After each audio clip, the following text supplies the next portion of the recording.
Beck is a manga created in 1991 about Tanaka Yukio and his best friends. He finds his love for music and creates a band called Beck with said best friends, all while he grows up and deals with the struggles of life. Sounds pretty boring, right?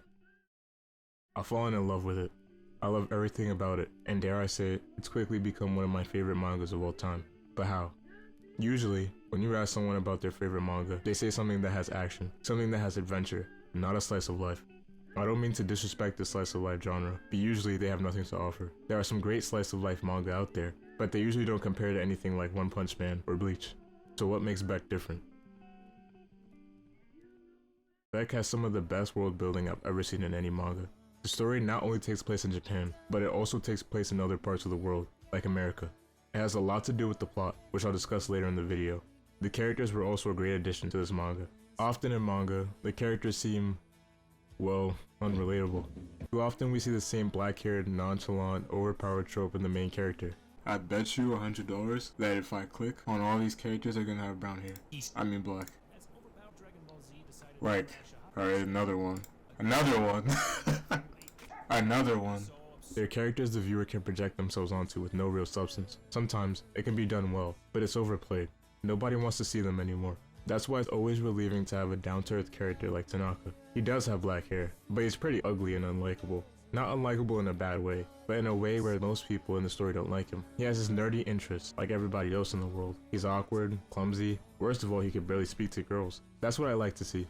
Everyone can relate to being nervous around girls, listening to music 90% of the world doesn't listen to. He's just such a likable character, and it only gets better as you read on. The other characters are also nice. Ryusuke is one of the first characters we meet. He's always doing something, like getting in fights or switching from band to band. He's also American, which is a unique trait you don't see in manga. While I was reading, I couldn't help but notice that he kind of embodies the rock counterculture of the 90s. I mean, he always plays the guitar, he has attitude. In the book, he's known for being Tanaka's gateway into being a musician and being a good guitarist. Another character I liked was, in the beginning, he was just a boring side character who went to the same school as Tanaka, but as the manga goes on, we get to see more of his personality. He's one of the only few Beck members who don't have a colorful personality, and I think that was a great decision. There are also Tanaka's love interests that appear a lot during the manga. His pure love for these characters is what got him through many things, but all you need to know is that they are very important. There's a reason why they appear so much. Like Tanaka, they introduce him to important things that would affect his personality/character, like music and dating. There are other amazing characters like Beck that I didn't mention, but if we did, we would be here for a while. You get the point. Unlike most characters in fiction, they feel real. I've never stepped foot in Japan, but when I look at these characters and how they interact with the world around them, I can relate to them. They don't have any special powers, and they don't have any annoying quirks. They're just normal, ordinary high school students who can play the instruments well. The art of Beck is probably my favorite part about the manga. When I started reading Beck, I was a little blown away by the art direction of the manga. I mean, just look at the characters. They're ugly. I couldn't stand it. I almost quit reading the book because of it, but as I read on, I learned to appreciate the art and why it is the way it is. Hiro Sakushi made sure that when he drew humans, he captured every realistic detail, no matter how ugly or grotesque it may be. The accuracy of how he drew noses, ears, eyes, facial expressions, etc. It adds to that feeling of relatability. However, some characters aren't drawn as ugly as others. A great example of this is the previously mentioned love interest. They aren't drawn to perfection, but they noticeably look way better than the average character in Beck. This also goes for the members of Mongolian Chop Squad / Beck, the band Tanaka is a part of in the book. I also like the fashion in this manga. Since this manga takes place not only in Japan, but other parts of the world, there are many different cultures represented not only by characteristics but with clothes. I just really like the art in this manga. I don't know what else to say. It's hard to come up with words that define the art style, but it stands out in a league of its own. Music is Beck.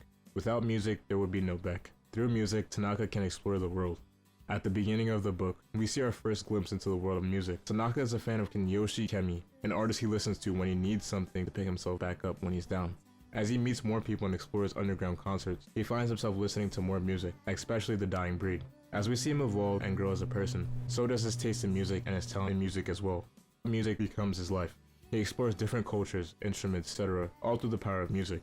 For him, music became more than an outlet. It allowed him to find his purpose in life. The book covers, the references, everything in the world of Beck is inspired by music one way or another. Any genre you can think of is all represented in Beck. Rap, rock, it's all there. You can tell when someone actually enjoys a form of medium and has an actual passion for it. The plot is pretty simple. I mean, it's just a kid with a bunch of his friends making music and climbing to the top of the industry. It's simple but effective. It's like your average coming of age story. Something like the popular Poon Poon, but less deranged. We love to see that. In conclusion, just read Beck. There's probably aspects that I didn't mention that you might find. Everyone has a different reason for liking something, and I think that you'll like Beck. Like me. Alright, I'm done. If you could turn back the hands of time, yeah, I take it back like this.